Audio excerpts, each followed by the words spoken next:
Alors, bonjour à tous, bienvenue sur Kimagio. Alors, aujourd'hui, on est dans la partie C du grand 2, qui est la catastrophe environnementale chinoise. Alors, déjà, ce qu'on remarque, c'est que la Chine, c'est le plus grand pollueur mondial, et cela va donc forcément influer sur la qualité de l'air en Chine. En fait, la Chine souffre de l'une des pires pollutions atmosphériques au monde, en grande partie due à l'usage du charbon, qui représentait encore environ 5,7% de son mix énergétique en 2019.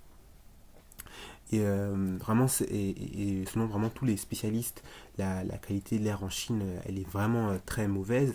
D'ailleurs, entre 2008 et 2015, il y a seulement eu 55 jours d'air de bonne qualité. Ensuite, en 2013, on a même parlé d'un air apocalypse qui aurait frappé Pékin avec des niveaux de particules fines qui étaient 7 fois au-dessus, ouais, même plus de 7 fois au-dessus des limites fixées par l'OMC.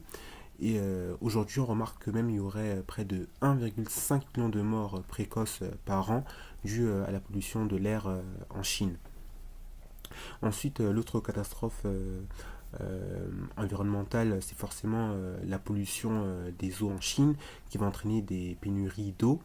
En fait, la pollution des rivières va donc entraîner un stress hydrique dans certaines régions, parce qu'on remarque que près de 70% des lacs et des rivières sont contaminés et donc impotables. En fait, le nord du pays, il va être particulièrement touché par la pénurie d'eau, avec des ressources en eau inférieures à 500 mètres cubes par habitant par an, alors que le seuil critique de pénurie est de 1000 mètres cubes d'eau par an.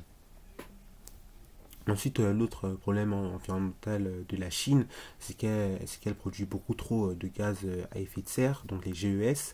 Depuis 2005, la Chine est le premier émetteur mondial de gaz à effet de serre, et est responsable de près de 30% des émissions mondiales. Ensuite, en 2019, on remarque que les émissions chinoises en CO2, elles ont atteint près de 10 milliards de tonnes, euh, ce qui est principalement dû à l'industrie lourde et à la production d'électricité au charbon, ainsi bien que la Chine se soit engagée à atteindre la neutralité carbone d'ici 2060. La forte dépendance actuelle de la Chine aux énergies fossiles complique forcément cet objectif. Alors maintenant, on va passer à la partie A du grand 3, qui est les nouveaux moteurs de l'économie chinoise. Alors aujourd'hui, on remarque une sortie de la Chine de ses anciennes politiques. Donc ce qu'elle va faire, c'est qu'elle va par exemple assouplir la politique des Oukou. Et dès 2015, la Chine va également sortir de la politique de l'enfant unique. En fait, aujourd'hui, la Chine compte miser sur de nouveaux secteurs et surtout sur son pôle technologique. D'ailleurs, aujourd'hui, la Chine est devenue même une puissance technologique. C'est le premier pays en termes de brevets ou encore de publications scientifiques. Également, la Chine a une grande avance dans la 5G avec des entreprises comme Huawei. Et d'ailleurs, la recherche et le développement en Chine, ça représente près de 2,5% du PIB chinois, ce qui montre que vraiment la Chine essaye d'investir massivement dans les technologies. Et dans ces technologies, la Chine est mise vraiment sur deux secteurs clés qui sont l'intelligence artificielle et les semi-conducteurs d'une part.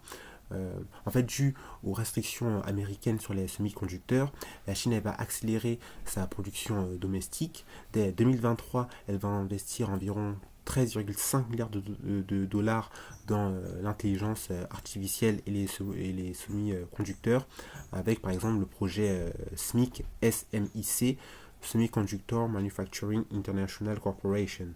Et puis, le deuxième secteur, ça va être dans les voitures électriques. On remarque qu'en 2022, les ventes de véhicules électriques en Chine ont dépassé les 6 millions d'unités, ce qui représente 60% du marché mondial des ventes de véhicules électriques. Et des entreprises chinoises comme la BYD et la NIO exportent maintenant leur modèle vers l'Europe et l'Asie, ce qui va renforcer forcément la position de la Chine dans ce secteur stratégique.